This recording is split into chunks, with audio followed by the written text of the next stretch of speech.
In this Teamwork Desk video, we're going to take a look at settings and how you set up your Teamwork Desk account. To find the settings section, it's very easy. Just select your profile picture or click the drop down here. Let's select settings.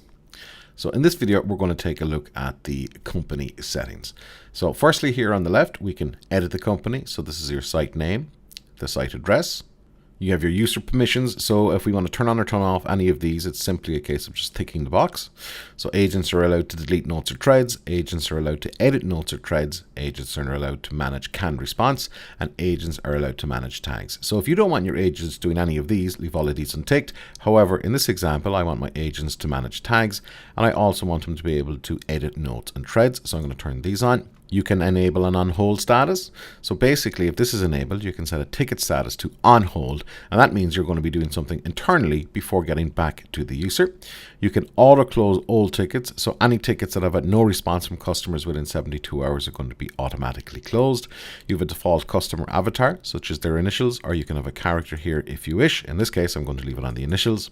You have a company time zone, depending on where you are. You can set this up to suit your needs. In message settings, you can trust customer images. So if this is disabled, images from untrusted customers will be hidden. You can quote the previous message, so you can turn this on or off. So open tracking allows you to see when the customer viewed a ticket, for example. So you can turn this on or off. You can include a ticket ID. You can show teamwork branding. You can turn this on or off. And finally, in the message settings, you can detect manual forwards. So basically, Teamwork Desk will try and detect the original sender from emails manually forwarded by agents.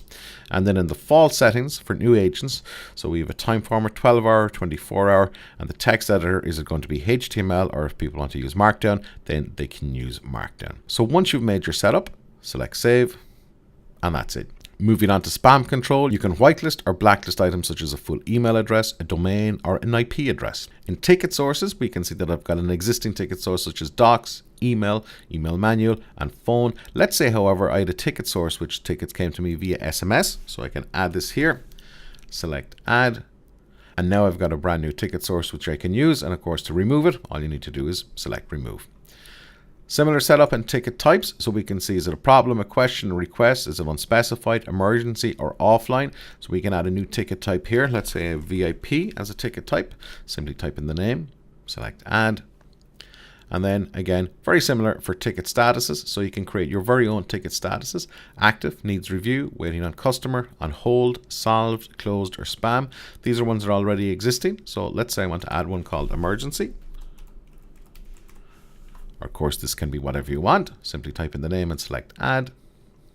If we move into import data, we can import via API, we can import from Zendesk, we can import customers via CSV, and of course we can also import via Freshdesk. And here, such as Help Scout and Teamwork Projects and HappyFox, we're looking at bringing those on board to Teamwork Desk very, very soon. Import history keeps a record of anything that we've imported, so we can see that I've imported from Zendesk and I've also imported from Freshdesk.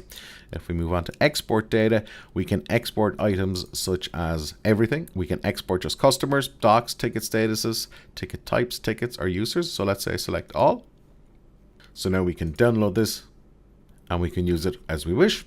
If we move on to webhooks, we can set up our webhooks here simply by selecting add webhook. We have our payload URL, we have our content type, so is it application JSON, is it application XML, or is it form URL encoded? And then we have our secret token as well. And once you've set up this, select create webhook.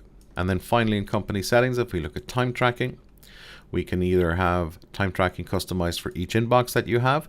We can turn on all inboxes. We have automatic time tracking. We can allow agents to edit their track time, and you can also allow agents to see time tracked. And once you've made any changes, select save. As you can see, company settings in Teamwork Desk are incredibly easy to use and set up.